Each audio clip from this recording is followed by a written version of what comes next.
EPAC TV News na adom butaram na oksari. Indiana Republic oirakpa chahi humdra tuk changchilaklaba phawbada tongan phurupsing marakta leinariba khetnabasing manaba thak amda purokpa ngamdri.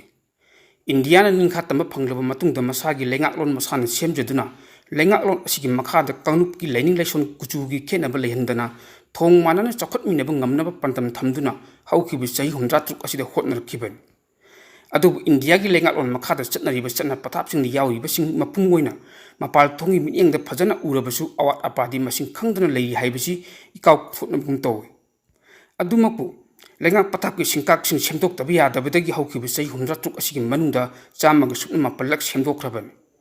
asuna semdok chimjini yaba India ki lengaklon ni chatna patap asi inauno semdok triba makai hana thamkiba pandamgi lambi da khurau thangba ngakta mayuk naduna masana taban India lenga ki patap sem ki matamda awang nompot lamdam gi chingna ikoi question baning thau panba maning makha tamba masagi lenga lon makha de leiri ing kumna so isemaga chama pani phuma pani October da merger agreement haibu supnamgi yana chirol amagi makha da Manipur India da merge tau ki bidagi sangda itias leikre adunadi India gi lenga lon sema matamda Manipur yaw ki di hainari bese sahi humdratur ki sanglaba matam asida state asigi miyamna political stability amadi sel thungi ningkha tamba phangbang ngamdabadagi maikai punamukta sothaduna mimana bang ngamdabadagi mirak michinti oina khangli haibi yai punamak asina su oibi yai awang pot lamdam thoidong state asida langam phangam daba thodok otok kaya gi warosin puknabagi lambi puthok ngamdri asi awang mayum kai arang ara khara uraga chakhotli haina lobudi langani mai masung sangdopaga state asida chana daba masagi oiba policy masak thokun leitri British ki loilam oiringaidagi hauna makhogi minai oibi yanabagi sandokpa education ni mong adudagi punghong hongdokpa dingamdri mai ising lambi thong karamba phibamda leiribagi haibadu punnamana khangraba asini Maliam gi honglaklibi yawulda globalization gi sapuna hingchabagi saktam loduna homjilaklibi asi mayuknaba ngamnaba masak thokpa kari thawrangsing lokhotlibagi haibaduchu hanna yingsinbagi tangai phadabdu leirabani India ki lenga lona lebak asi unity integrity ngaktuna tongan kalu proof marak nusi chana leiminaba haibu wafam amadi pandam leibanina leibak manungi oiba problem mayam leiba asi tokhan bangam naba political dialogue ki maru oiba hengklak libani hain lobi yai kanglu proof punamak konsin bangamba anuba lenga lon semba haibasina wathok punamaki warosin prunabagi ahanba mensinanaba oigani lenga lon buchamag sukma palak han semdok yaba India ki democratic oiba khongthang asina pamliba pandam sing phangnana bu hotnabada nowna lenga lol ama sembada luna thokloi sahi ani mapung phajilak laba maite amadi kuki joni gi marak thokliba lalasi karam matamda mahausa gi pimda hanjilakani haiba tambangamdri loinana irang asida majority lenga su tukre mioli sing humjaram hena tongan milif kem sing de leiri kaya amasu mathanta chijabi yawnakre mioi kaya amani yum ke lanthum mangta kre loinana sahi esi gi phewai tang trahum doidagi state asida president rule thamduna lengak sasan chathari Manipur president rule thamkiba si haukiba sahi 2017 gi March ki tang tram mani de BJP ki nongthombam singhana lusingba han batam gi lengak amadi 2022 gi March ki tang kunmatho de semkiba BJP ki ani su batam gi lengak aduna sahi tare chupna lengak sasan torkiba du miyang gi lengak amalingba gi mahutta state asigi mahausa gi oiba khal amadi law and order gi pm de chaun akai blakki hairi basita natana lengak pariba minister amadi MLA singi maraktasu wakhalon manaraktaba amadi phammunnabagi lalong mapal thokna phong chathrakpadagi assembly de lengak adu maiti bi yabagi phibam lakpadagi chief minister masamna pham thadokhibani sahi tare lengak sasan chathrakiba BJP gi N Birena luchingba lengak adu ani su batangi mapung phadringai pham thadoktuna president gul thamlakhibasi tongan maram kaya dai oirabasu maru oiba maramdi mapung phaba lengak sasal ama state asida thambang ngamdabadagi ni haibasi achumu wafamni hojik state asida president rule lengak thamlaklibasi tha taruk mapung phajilakadore president rule lengak tha taruk mapung pharaklabadi Manipur Legislative Assembly animated suspension thamkiba adugi matamchu loigadoribani kariguma tha taruk asigi manungda popular government ama semba ngamdrabadi Assembly animated suspension thambagi mahutta Assembly asi muthatuna atinba matamgi manungda mikhal pangthok pahaibasi India ki constitution da maik seng yauribani hojik state asida tholiba sahi ani ga tha ani mapung phajilaklaba irang asigi phibam masi mapung oini yengbada phagatli haibi yadre maramni tampak da tholiba irang asigi phibam khara mapung oini yengbada phagalaklabasu chingdadi phagalakpagi mami tadri haibi yai ngahek laitana chingdam hiat mapun yauna hingsagi thabak kaya chathanari centre लेंगाना थोकलिब इरांग असी लोसिनब फनयामना कन्न होतनरबसु मदुगी मही ngasi फावबि ग्यान मंगमद्रे ngasi maksu chinggi tongan tongan district sing da hingsa gi thabuk leptana thorokpadagi security force ni chingda mafam singda combing operation chathaduna kuchu khulai sing phagat leptri kuchu khulai sing natana irang hek khorok thorokpadagi mihat ni pungi thodu othok chingda chenaba miyoi singsu tongan ba agency sing phagatuna makhogi mathakta thijinbagi thabuk chathariban marak asida amuk state asida thoklib irang asi nathairaga popular government ama semna hotnarabasu makhoi masegi marakta luchingba khanma ngamdaba amadi wakhalon manadabadagi ngamdan leiri miyamgi apambadi thoklib irang asi hana lusillaga popular government ama semba haibadudi masana dum lakchagadaba khongthangni maram maduna thoklib irang asi losinana hotnabada miyamgi mute oiribe MLA singna mang thaduna chongthoktuna irang asi losinana hotnabam thok haibaji miyamgi apambani nakalla maramda Rongmai Naga area the Kukijo militant group sing Ministry of Home Affairs ki lautundra ka paikhatliba amadi chathariba thabak thoramjing Khudakta Lepkadabani haina Rongmai Naga Council Manipur RNCM na appeal tawle RNCM na thadorakpa chewla sin hai Kukijo militant sing western election ko sagatliba infrastructure kaya asina Rongmai Naga area the nena tadaba sarangna ba phibam ama lakna bagi achoba maramam oiragan Sesnes group sing na hoji semba sagat pagi thabak chathariba German road haibidi Tiger road asida kilometer 3 nipan phawbudi Rongmai Naga area gi manu challi hairiba project asi union home ministry gi lautunraga Kukijo sing gi michang da leplaga Rongmai Naga community gi security singnaba ama oihenaba thorang masida natana Rongmai Naga area da kedar lising amaram thamnana ba su kem sengbatna ba hotnariba amadi manipui lol ngam ngamdaba miyo kaya khunda laita hanaba thorang tawriba asina Rongmai Naga gi lamsing da pakchana popi pambi sing thanabagi lambi pibo oin thoklagan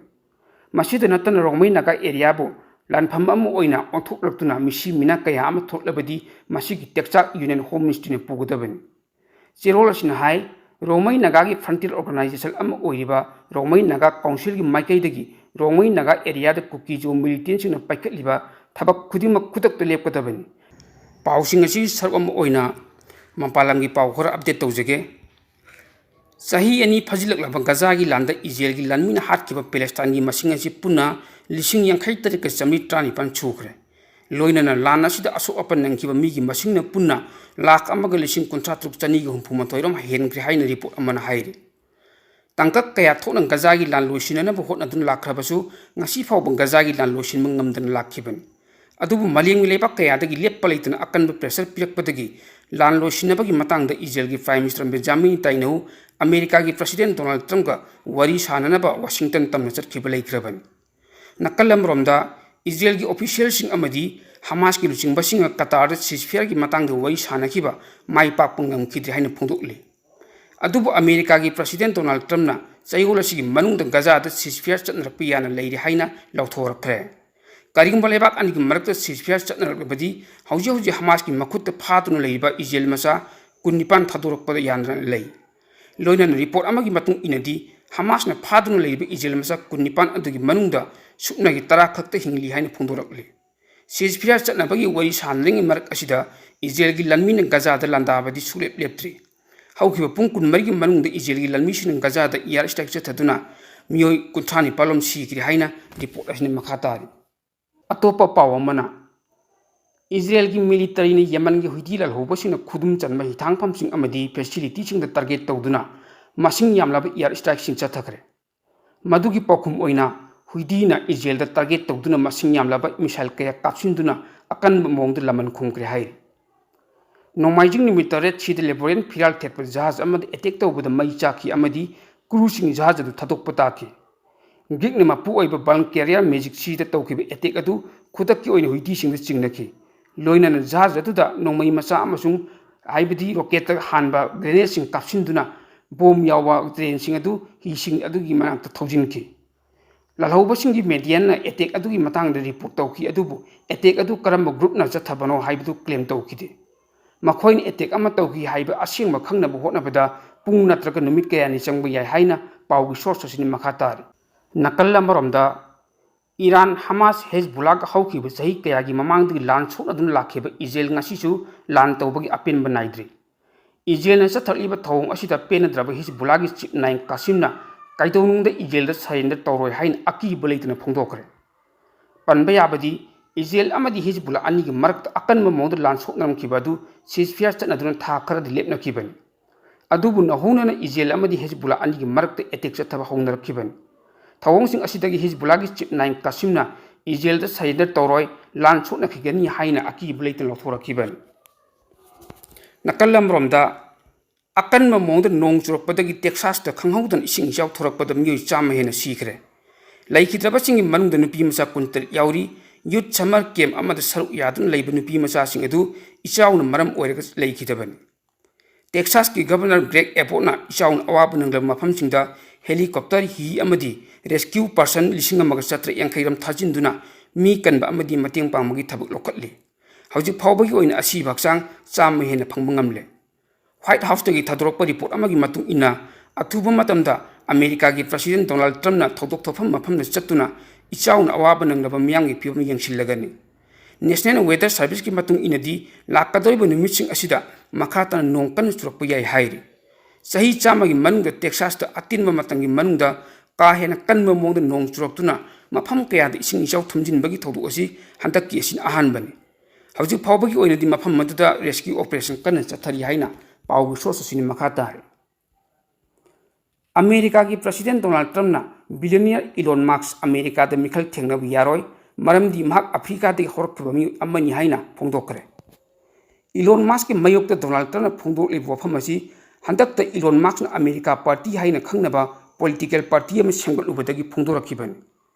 adubo hauji maki oina Elon Musk na anobo party semgatpag loinana America ki anobo salol am phongdokpa ngamnanabagi damakta miyoi kaya party asidi yohonnabasu hotnakri haina paugi source amana haire miyam da khanganjaba ama EPAC TV news ki pau kanagum kharana download tawrga link hapta bida tongan ma social media page WhatsApp group amadi Facebook page sing thagat pi badu khudak asidagi tawbidana ba nol na haijari EPAC TV ki pau sing amadi channel asigi tongan ba post sing bo atopada share tawning ba natraga any mong amada thagat ning ba leiragadi pau adu ki link yawn thagat pi link yawn share tawbiri ba miyo sing budi EPAC TV na thamoi sena thagat ba phundokjari haijari wafam sing asibu tungoinaraga makhatar download tawraga link hapta bida post thagalakpa thengrabadi logi mating lawga copyright claim tawduna action lawjaragani miyam ki damak leijari ba EPAC TV news haiba YouTube channel amadi FB page asibu like share subscribe amadi follow tawbiduna tung koini miyam ki seba tawbu ngamnanaba support tawbiyo haijari ba editor EPAC TV news